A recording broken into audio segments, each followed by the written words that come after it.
ask you first about your two new signings. Well, I suppose good sign was I saw Neil Ferrugia there, first one in for training this morning. Obviously here to impress. Yeah, no, he's been in since Monday, Neil and Gary, and both have been great. Worked really hard. So obviously at different stages. Neil is just coming back from an injury, and Gary's fully fit, so they're at different stages, but both working really hard. I know people might have looked at the signings and thought Shamrock Rovers have a lot of midfielders here already, so what difference do you think they can make to your midfield? I think they're different to what we have. I think they suit what we do. You can look at things and say, yeah, they overloaded there, they're strong there. I think you need to be really strong squad if you want to compete and win things, and that's what we want to do. So Gary and Neil definitely add to us. Gary has that Europa League experience as well from when he was at UCD. Yeah, he's been a captain, he's won things, he's been away. For someone that's young, he's a lot of experience in the game. He's a really calm head, and he plays the game at a really fast pace in his head, you know. So he's one we liked from a long time ago, and when the opportunity came to get him, we obviously went and did that. We know Neil had a little spell at Man City there as well, did a bit of training with them.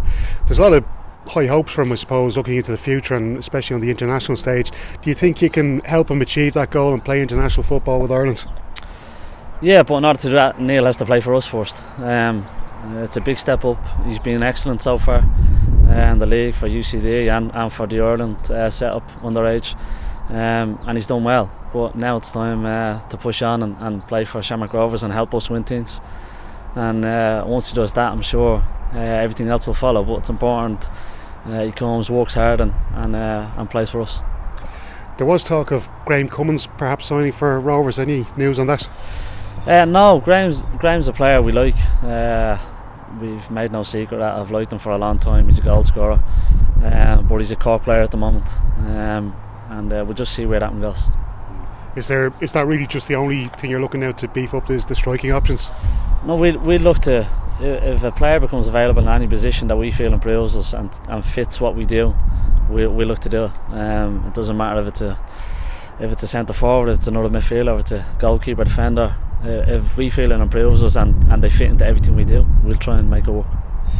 So looking ahead to tomorrow's game, well, I suppose looking back, you know, was there kind of an eagerness nearly with the players that they want to? Did the break come at a bad time in the sense that after the Bows game, I'm sure those players wanted to get out nearly straight away and try and make amends for that result? Yeah, as a group, you always want the next game to come quickly after a loss, but I think the break came at a good time. I think it's important for the players to switch off, and they've done that. They've obviously worked hard, but they switched off, and now we're back ready, refreshed and ready for the second part of the season, which is a really exciting part. The Dundalk games earlier in the season, obviously you were beaten 2-1 Oriel Park, but there was a scoreless draw at Tallaght Stadium, and perhaps a little bit unlucky maybe not to get something more from that game, because I think Rovers probably created the better chances on the night.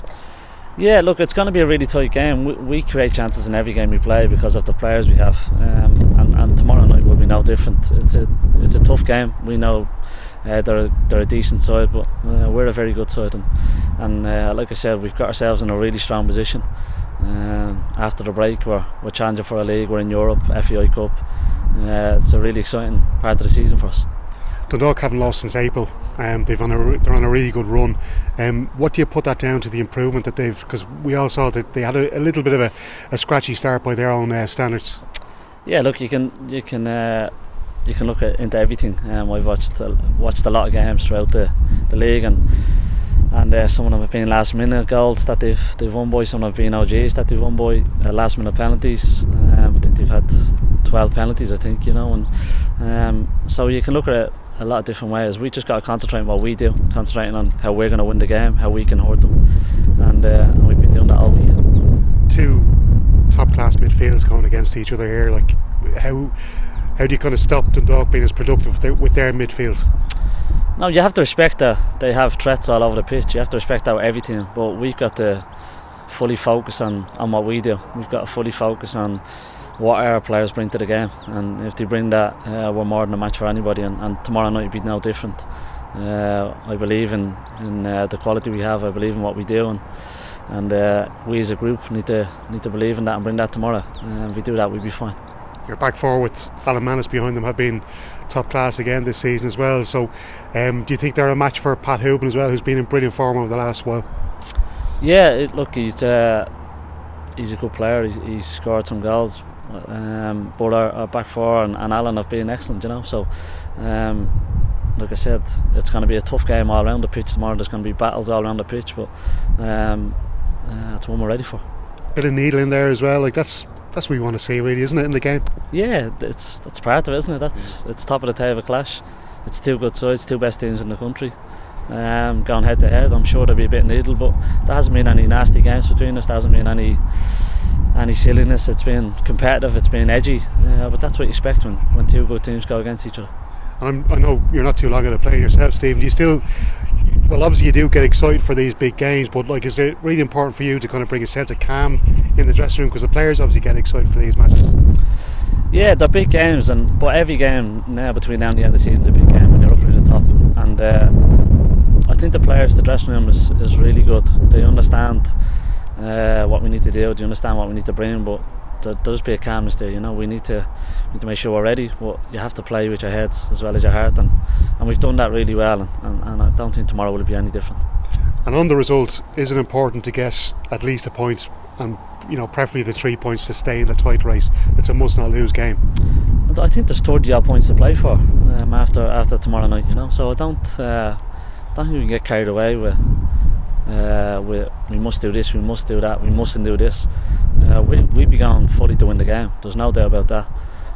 But I think we need to understand that there's 30 odd points to play for. When I won the league here, we won on the last day out in Bray. So this will go right down to the wire. There'll be no panic either way.